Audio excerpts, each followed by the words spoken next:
Hello student, स्वागत है आप लोगों का फिर से बैचलर स्मार्ट स्टडी पॉइंट पे। तो आज हमारा वेस्टर्न पॉलिटिकल फिलोसफी का लास्ट टॉपिक है और हमने इसके कई सारे टॉपिक करवा चुका। तो यदि मैं सारे टॉपिक का आपको नाम बताऊं तो देखेंगे सारा टॉपिक हमारा ये था। सबसे पहले प्लेटो करवाया, Aristotle, Machiavelli, Hobbes, Locke, Rousseau, J S. Mill, Karl Marx और ये हमारा नौवां टॉपिक जॉन रॉल्स है, जो कि western political philosophy political science के लिए है। CUT PG की तैयारी कर रहे हो या UPSC के लिए शॉर्ट नोट्स है, आप BA में हो तो आपको सेमेस्टर 5 में मिलेगा DSC 13। तो यदि आप कुछ और भी तैयारी कर रहे हो पॉलिटिकल साइंस से रिलेटेड तो आप हमारे चैनल को सब्सक्राइब कर सकते हो। धन्यवाद।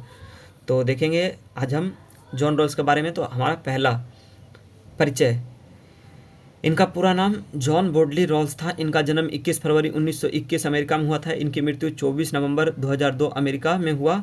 और इनकी प्रमुख रचनाएं थी न्याय का सिद्धांत 1971 में, उदारवाद की व्याख्या 1993 में, अंतर्राष्ट्रीय न्याय 1999 में, न्याय का पुनरावलोकन 2001 में। प्रभावित विचारक इमैनुएल कांट और जॉन स्टुअर्ट मिल। तो प्रभावित किए गए विचारक अमर्त्य सेन और माइकल सैंडल। तो दूसरा टॉपिक देखेंगे न्याय का सिद्धांत, थ्योरी ऑफ जस्टिस।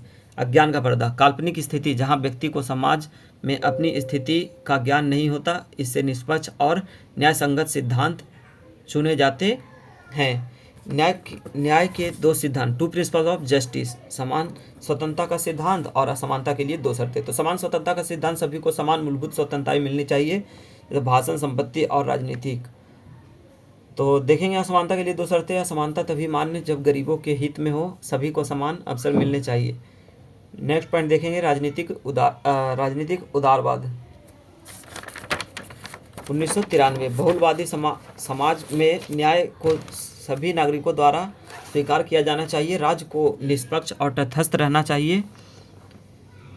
नेक्स्ट देखेंगे अंतर्राष्ट्रीय न्याय 1999। वैश्विक न्याय के लिए राष्ट्र को भी न्याय संगत सिद्धांतों का पालन करना चाहिए।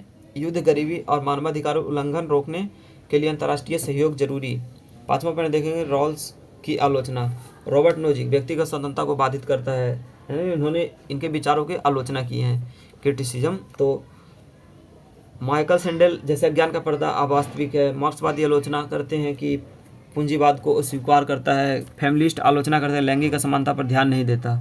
तो यह हमने देखा नोट से पूरा इनके बारे में। अब थोड़ा हम देख लेते हैं, थोड़ा आज हम एक्स्ट्रा देख लेते हैं आपके लिए जो और ज़रूरी हो सकता है। तो आइए अब मैं आपको बोल के बता देता हूँ। तो अभी हम देखेंगे जॉन रॉल्स के कार्य। रॉल्स ने अपने पुस्तक ए थ्योरी ऑफ जस्टिस में न्याय के विषय पर उदारवादी सिद्धांत प्रस्तुत किया, जिसे निष्पक्षता के रूप में न्याय का नाम दिया।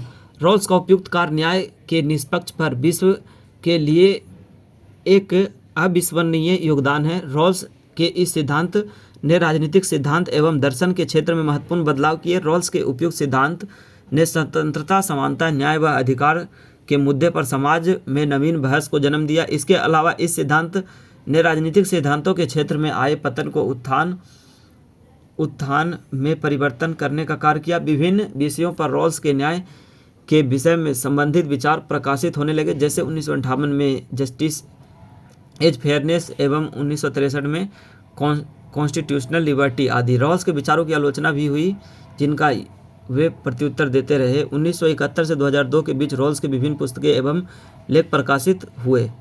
तो इनके बारे में हम और थोड़ा देख लेते हैं, एक दो लाइन। तो इनका न्याय सिद्धांत देख लेते हैं। न्यायपूर्ण समाज के लिए बुनियादी स्वतंत्रताओं को बढ़ाने पर जोर देता था। तो हम जॉन रॉल्स का सिद्धांत भी देख लेते हैं। तो समाज का सबसे कम सुविधा प्राप्त लोगों को प्राथमिक सामाजिक वस्तुओं का वितरण को समान करने के लिए कार्य को आगे बढ़ाने का। तो आज हमने देखा जॉन रॉल्स के बारे में। इसी वीडियो के साथ हमारा वेस्टर्न पॉलिटिकल फिलोसफी का ख़त्म होता है और हम आगे आपके लिए एक टॉपिक लेके आएंगे जो कि होने वाला है इंडियन पॉलिटिकल थॉट का। तो इसमें कई सारे इसमें भी विचारक हैं।